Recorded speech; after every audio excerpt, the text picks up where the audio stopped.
it's an honor. And it's an honor to lift our voice and sing To the living God. to the living God. No one can deny No one can deny that Jesus Christ. Jesus Christ is the Most High. Let's go, let's go, let's go, let's go, let's go, let's go. Hey man, why don't you put your hands together for that video? Hey, before I get started, I just want to say thank you to Angelo.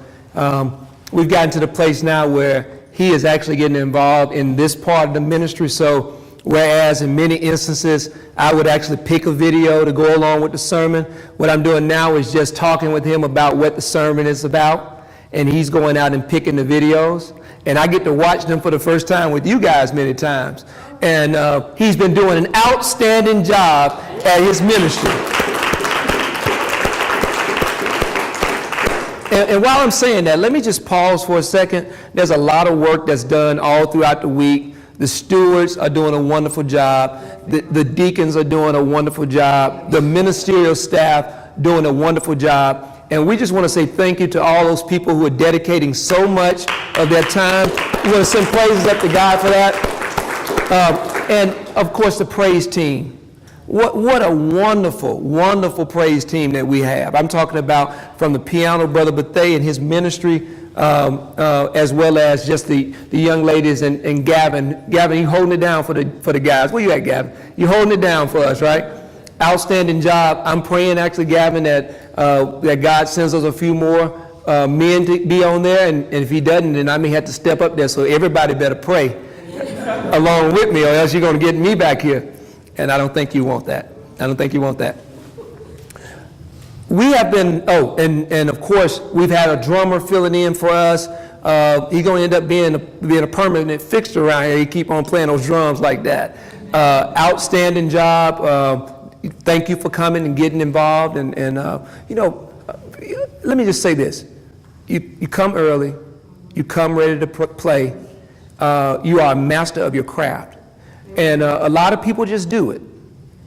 There's a difference between people who just do something and people who are masters of their craft. And I can appreciate that. I can appreciate that about you. And so thank you for what you've done the last few weeks. And, anytime we need fill-in needs, I'm sure Quinn will be working with you on that. But let's give him a hand as well. So we're excited because we've been in an awesome series. Guests, see we got a few guests. You've got to go out and get these sermons that are part of this series. You need to get the complete picture of it. And any of our members who had to miss one of these sermons because they're building on top of each other. We started a new series, and the series is called Soaring Like an Eagle. God began to speak to me just after the fast. He began to show me that there was attacks happening all around the church, that when we came out of the fast, the enemy was waiting on us. He began to show me that our eyes were open and we were enlightened, that we grew during the fast, and that there were some things that were always around that we never saw before because we were little young eaglets before the fast. But after the fast, we grew up in the nest. And we began to be uncomfortable in some of our nests. We began to see some things that have always been there. There were always sticks there, and there were always thorns there. There were always issues around us. But as we went through the fast and we began to dedicate ourselves to God, God began to open us up, grow us up in many ways, and he began to expose some of the tricks that the enemy had been doing in our families, at our jobs, in our communities, everywhere. We became enlightened coming out of the fast. And so what God wanted me to do was to take you guys, we go through a series on worship. We went through a series on church membership. And now we just need to go through a series on encouragement. We need to understand how God sees us and the reason why he sees us. And there's over 30 mentions of eagles within Scripture, all pointing back toward us. And so what I begin to do is I begin to want to understand, what is it that God is saying to us? And the key thing that he was saying to us is that it's time for us to stop running and sitting and complaining and doing all those things that we're doing. And what God wants from us and what he wants for us is that we get to a place where we're able to soar. We've got problems. The amazing thing about an eagle is it loves storms, because an eagle can travel for many miles on the storm winds. It's doing hardly no flapping. The strong winds from the storms that knock down trees and make other animals run and hide, the eagle actually appreciates it, because once it gets above that storm, it'll just keep pushing it higher and higher and higher. And that's exactly how we're going to be. That's exactly how each one of you guys are going to be after this series. When you go through the storms of life, let me tell you, storms are coming. They are going to come. They're part of the natural balance of this world. You go to places where they don't get rain, they're begging for rain, because you need rain in order to grow. And underneath the surface of each and every one of you here, all kind of seeds that God has planted, all kind of greatness. And what God will do is he'll send a storm to just rain right over you, so that underneath that ground, all those things underneath will start to come out. And listen to me, you guys are going to soar like never before. I am so proud. I can see it. I can see it. You guys are going to soar in all types of areas of your life. And so what we have done is we've camped out in Isaiah chapter 40. We've looked at the promises that God has given. Listen, Isaiah chapter 40, one of the most powerful books in the Bible. The 40th chapter of Isaiah, one of the most powerful chapters, hands down, in the Bible, because in this, God is showing us every single promise that he's made to us. Let's take a look at it. First of all, we came and we started to look at what Isaiah was saying. The Israelites are in bondage. They're in captivity. They're in slavery. They can't do what they want to do. They don't have permission. They don't have control of their life. They've got a promise from God, but everything that's happening in their life does not represent the promise. Now, if you think about that for a second, this was relevant during Isaiah's time. It was relevant during the time of Jesus. It was relevant during the time of Martin Luther. And it is relevant today during our time. There are just some promises that God has made to us. Listen, there's some things that God has shown us that we can't get to. And what Isaiah does is he goes to the people who are hurting. They're past hurting. They no longer believe that God can help them. They also believe that God doesn't even have any idea that they're suffering. They think that God has, not only does God not have the power to help them, but they think that God has completely forgotten about them. Have you ever been there?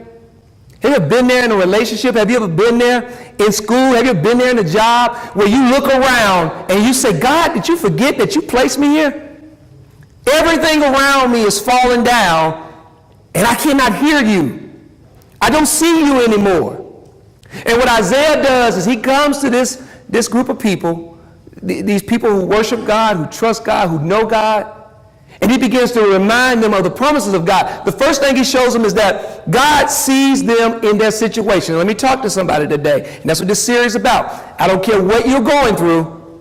You need to understand that God sees you in your situation. Now, not only does he see you in your situation, but God has the ability to fix whatever it is. I don't care what it is. Isaiah points out the fact that this is the same God that created the world. He created you. He created everything around you. He is in complete control of everything. Surely he has the power to fix whatever it is that's going on in your life. But in addition to that, he says, now, if we just wait, if you just wait on the promise, if you just be patient, then he is going to renew you. And then the final thing that he shows us is that not only will he renew you, but you will mount up. Let me just tell somebody today. Your situation, your circumstance, it's not the end of the story for you. Let me just talk with somebody for a few minutes, because you've been in the nest for so long that you actually believe that the nest is your home. And the nest is not your home. God has bigger things, better things for you. And everything that he promised you, everything that he showed you, whether it be with your children, in your marriage, whether it be at your job, in your career, whether it be with that business, Whatever it is that he showed you, God will deliver on every single promise that he ever gave you. So today I want to talk with you from the topic of commanded to mount up. Do you understand that God has commanded you to mount up? Let's read this real quick. He says, they that wait on the Lord will renew their strength. They will mount up on wings. Listen, you've been commanded. You will mount up on wings. The prophet Isaiah, he's talking to you, even today. He's telling you that your waiting will lead to strength, and that your strength will lead to the ability to mount up on wings like eagles and soar. Now listen to me. I want to just talk about these words, mount up. Because some versions, they actually take out the words mount up. They just go straight to soar. But the reality of it is, you're going to soar. You're going to soar. But you got to get up there first. And what God began to show me on this last trip to Minneapolis, it takes so much power and so much energy for a plane to get off the runway. Do you realize it takes 25% of all the energy all the gas that plane is going to burn on that trip is going to be burnt right there taking off. Mounting up is hard. Mounting up takes energy, but mounting up is absolutely critical if you're going to get in the sky and soar.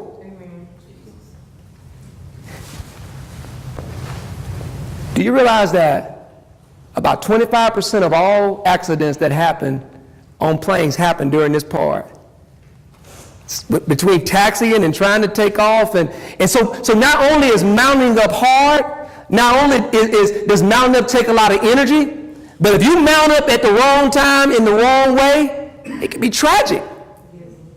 And so what God does is he takes us, let's go back one slide, Angelo. What God does is he takes us through this whole process. And I'm sitting there on the plane, and God's talking to me. When I'm on the plane, we're in the waiting process. And during the waiting process, people are literally going around, tightening up screws. There's a lot happening in the waiting process. They're taking out old baggage. Lord have mercy. They're bringing in new bags for the new journey. They're taking some old people off. They're bringing some new people on. That's the waiting period of our lives. We all have to, just like that plane. And listen, during that critical part of the plane, there's even small repairs going on during that time. If they miss something during that critical part, if you leave that airport before the waiting period is up, you be in trouble. But not only does waiting happen there, but while we're sitting right there on the tarmac, here comes that little truck with the gas in it. He begins to renew the energy. He begins to put new energy. Let me tell you something. When you're going through something in life, there's going to be a period of time when you have to wait. And during that waiting period, you're going to lose some baggage. You're going to gain some baggage. You're going to meet some people. You're going to lose some people. Some things are going to get fixed in you. There's going to be an evaluation of you. There are going to be people who are professional, God, counselor, whatever it may be. They're going to come in. They're going to examine you. They're going to help you out. During that time, they're going to get you ready for flight. Then God comes in and he renews your strength. He gives you the fuel that you need to get up in the air. He gives you everything. And somewhere between waiting and renewing, you have everything that you need in order to mount up on wings like eagles and fly. And when God do that for you, when you wait on him and he fixes you and he checks out all your systems and he fixes whatever systems are off, and then when you allow him to change the bags out and get the luggage right, and when you allow God to then fill you up physically, mentally, spiritually, wherever you're weak at, there's no flight, there's no crash, there's no launch that can't be had once God gets involved.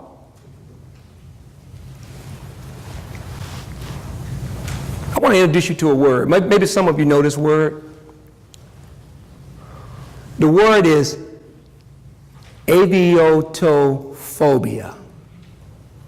It comes from the word aviator. And what this is literally the fear of flying. And what I'm convinced is there are many of us who don't want to mount up on the wings of God and move out of the nest that God has us in. There are many of us who are stuck on the runway because we have a fear of flying. We are scared, we don't trust, we don't want to move forward because we're worried that the plane will fall or there'll be some issue. So I began to look at the key causes of this fear of flying. So I came across a couple of them. First of all, I saw this thing where it kind of talked about a lack of control. You know, you get on the plane, you get in the airport, once you cross that line, you have no control. People are telling you where to go, when to sit, when to cut your phone off. God forbid you had to tell one of your kids to cut the phone off at home. That's a 10-minute conversation. But on the plane, you cut it off. They tell you what luggage you can bring on, what you can't bring on, what you have to check, what you can put over bin. You have no control over that policy. And listen, if they don't want you to fly, ain't nothing you can do about it. And I think that in some of our lives, we're afraid to fly because we haven't figured out a way to control everything. You know, we want to have everything in control before we step out there and open that business. We want to know everything before we step out there and marry that person. We want to know everything before we have that first child, before we move into whatever God has promised you. We want to know it all, and we want to have control over every single piece. And when we don't have control over every single piece, sometimes we refuse to fly.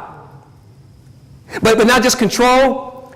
It said that some people just have a fear of heights. They just don't like being up tall, on mountains, on ladders, maybe on this stage. And what God began to speak into my heart is some people they don't want to be up high. They don't want to be out front. They don't want to ascend to the place because they believe if they go up high, it's going to come with a level of responsibility. People are going to see them now. They like hiding. They like being behind the scenes. But God is calling them to a higher place in their ministry, in a higher place in their job, in their career. But they're just simply afraid of the height.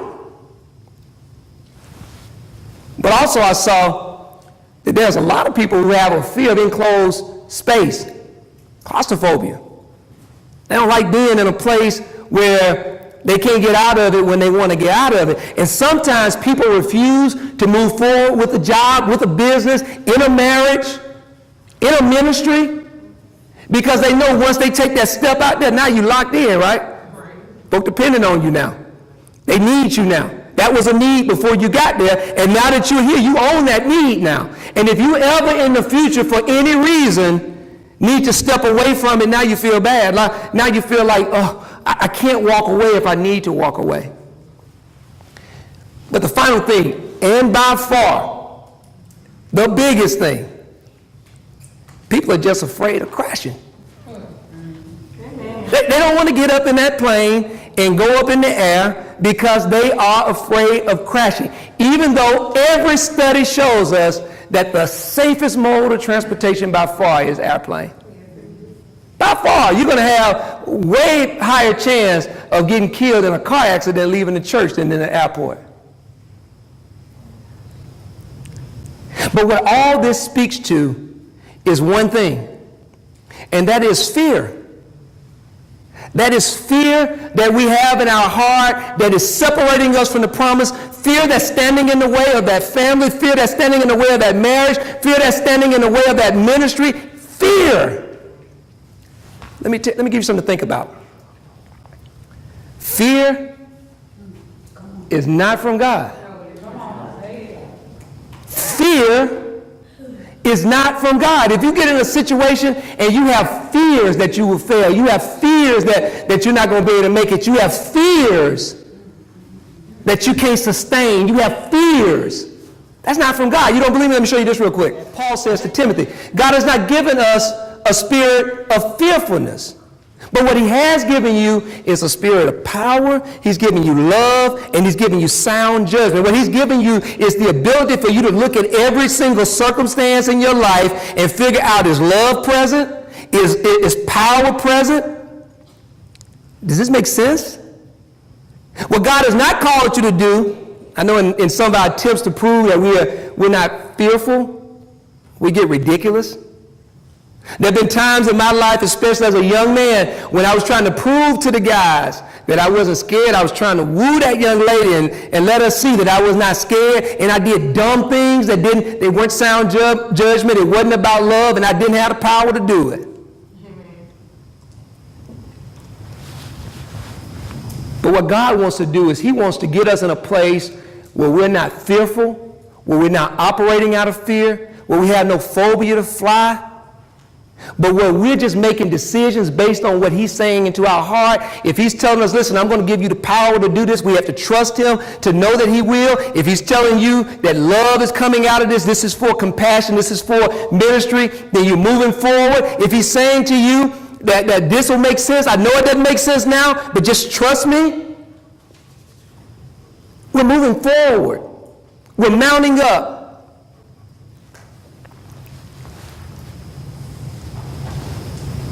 So I think the real question comes to, how do we know when to mount up? Because, I just told you, the plane needs to be waiting for the right period of time. It needs to be being refueled for the right period of time. Then it needs to mount up. And I think this is the challenge for most of us. We get to a place in our lives and we don't know if we should still be waiting, are we refueled completely? Should we be mounting up? We don't want to get ahead of the process. We don't want to get behind the process. You guys had a chance to read it in the responsive reading, but I just want to pull one verse out of that responsive reading for you. It's the 11th verse in Deuteronomy chapter 32. He says, as an eagle stirs up its nest.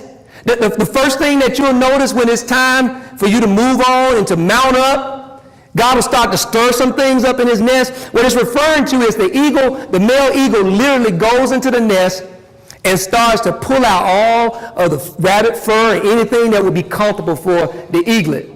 See, most of the eaglets just get out of the nest once they kind of feel the male and the female will come in, they'll flap their wings. The air from the flapping of the wings will lift them up. And when they feel that lifting, they'll flap, they'll learn how to fly. But every once in a while, what the writer was pointing to was you'll have an eaglet that don't want to leave the nest. And so in that instance, the father will start to pull things and make that nest uncomfortable. He'll start rearranging some sticks so when you get in there and sit, oh, wow, you can't sleep comfortably at night because there's a stick now where your pillow used to be. He'll start to rearrange some stuff in the environment that'll make it clear to you that it's about time for you to move on. It's about time for you to mount up. The second thing he says is that he hovers over his young. And during that season, you begin to feel God's presence. You begin to see stuff all the time. You begin to get word of the days that speak directly to your situation. You'll feel God. You may not be able to touch him, but you'll have a knowledge that he's around. People will start just talking to you, and God will be speaking to you through all types of situations and all types of things going on around you. Then it says that he spreads out his wings, taking them up, then he carries them on his wings. And see, that's where we got to get, to this place, to where God begins to show us, hey, it's time for you to mount up, and then for us to move forward in his strength, not in our own strength. And what this refers to is the fable. It's a fable. I've done the research. There's no, matter of fact, most of what we preach up here, pastors, is all fable when it comes to eagles. Do not put their eaglets on their backs. They do not push them off mountains and then swoop down and pick them up. None of that's true. That's all fake. But the reality is that the eaglet spends a lot of time teaching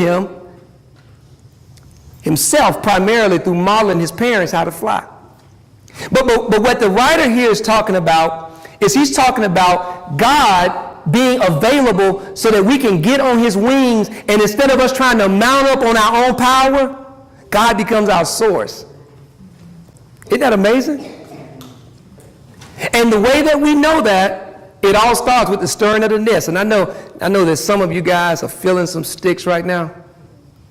I know that there's some things going on around you. I know God is speaking to you, that he's getting ready to move you into a situation where it's time for you to mount up. Now here's the amazing thing about it. The eagle has no way of making that eaglet get on his back. He doesn't have a hand. He doesn't have any way to get him on his back. The eaglet has to get on the eagle's back in order to mount up. Let me talk to somebody. God is in a place where he's getting ready. He's already made your nest uncomfortable. He's getting ready to mount you up. He's getting ready to take you to new heights, to new places that you never even dreamed of, even higher than what you believe God promised you. But it all starts with you trusting him enough to step onto his back and to allow him to lift you up with his wings.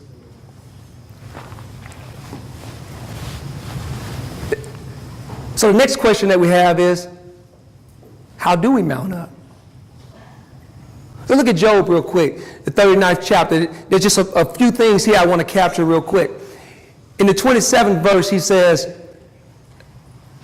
does the eagle mount up at your command? It's God that commands the eagle to mount up. It's God that's speaking to you, that's telling you it's time for you to mount up and move forward in that job, in that opportunity, in that business, in that marriage. It's God that's commanding you to do it. He says that and makes its nest on high. On the rock it dwells and it resides. So not only does he want you to mount up, get on him, but he wants to take you up to a high place, a solid place in your life.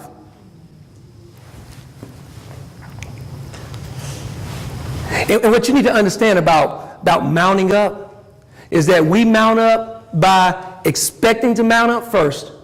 Listen, your situation, wherever you are in your life, wherever you are in your job, that is not the end for you. There's something better that God has promised you. And listen, I know it's been some time for some of you on some of these promises, but God is going to show up. He is going to get you to the place where he promised you. Get yourself ready to mount up. Start by expecting to mount up. Start by expecting to get to that new place. But the second thing we learn here is that we need to get to a place where we can hear from God. That's going to require us to spend some time with God. We've got to set some time within our busy schedules to be able to spend time with God, to listen to him. And the way that we listen to him is through reading his word and through meditating on his word. We give you those word of the days. Don't just read them. Spend 2 or 3 minutes meditating on them, asking God specific questions about what he would have you do with this information that has come to you. Start to look at your life and see where these words fit within your life, where changes need to be made, where pats on the back need to come from, because God is not always about criticizing you and having you change, but sometimes he's speaking to you and identifying strengths within you. But not just do we have to expect and listen for God's command, but we got to actually do the thing that God commands us to do. And this is where sometimes we falter. Because we know what God has commanded us to do. We know what he's told us to go out and start or to stop in some instances. We know what God has called us to do. We know the gifts that he's given us and how he would like us to use those gifts. But for some reason, we're either too busy, too tired, too scared, too fearful. We don't do the thing that God is commanding us to do. And then the final thing, we've got to learn how to stay in a high place. When you mount up on God's wings, there's no coming back down to the valley. God's going to put you on a solid rock in your marriage, a solid rock with your children, a solid rock in your career. There's no reason for you to go back down. You're just waiting on God to give you the command to go even higher.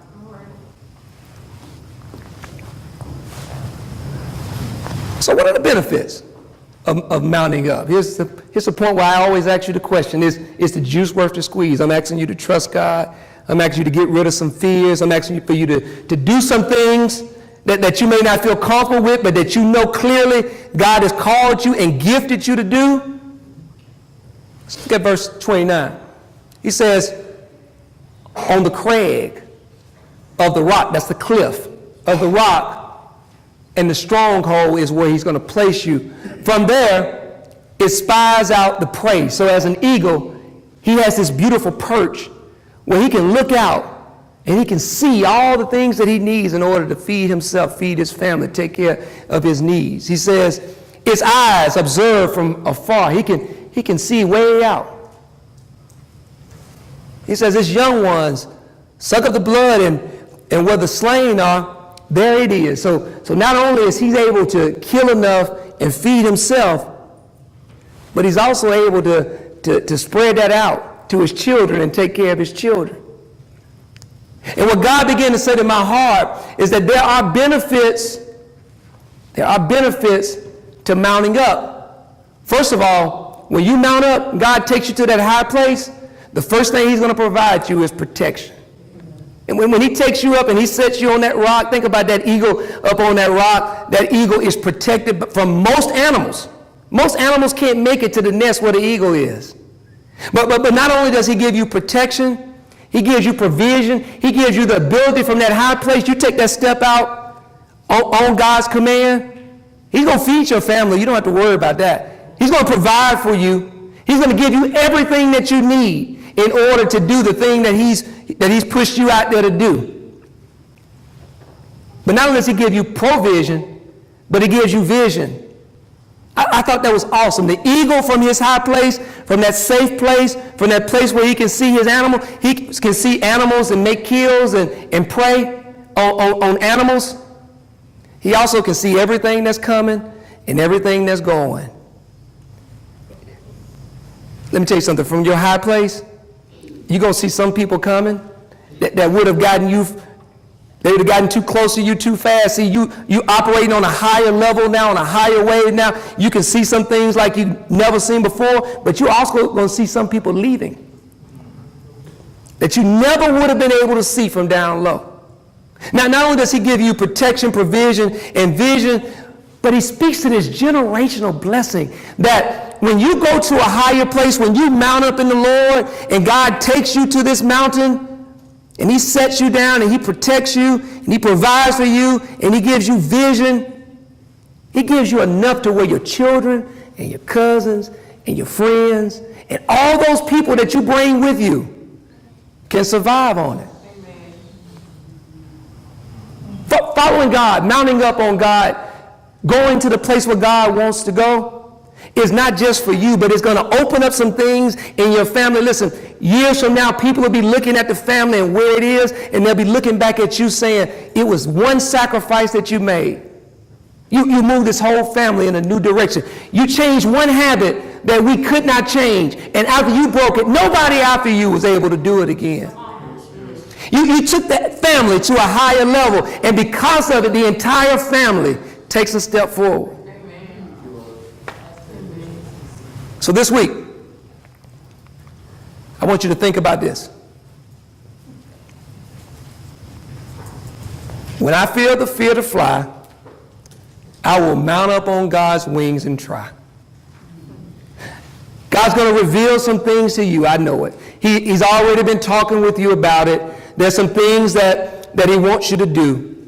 There's some ministry needs that you've been called to do. There's some things for somebody with a business that he's been calling you to do. There's some places that God has been calling you to go. There's some changes that God has been calling you to make. And with that comes fear. You're worried about whether or not God will provide for you, whether he will give you the provision, whether he will give you the strength, whether he will give you the fuel that you need to get that plane off the runway. And what I want to say to you is, God did not give you a spirit of fear. That when you feel that fear coming in, that is not from God.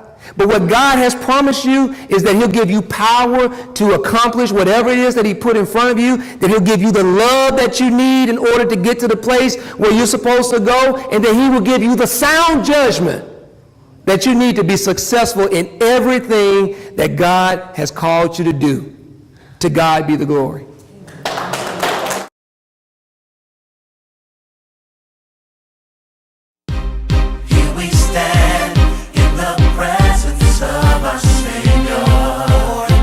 an honor and it's an honor to lift our voice and sing to the living God. to the living God. No one can deny No one can deny that Jesus Christ Jesus Christ is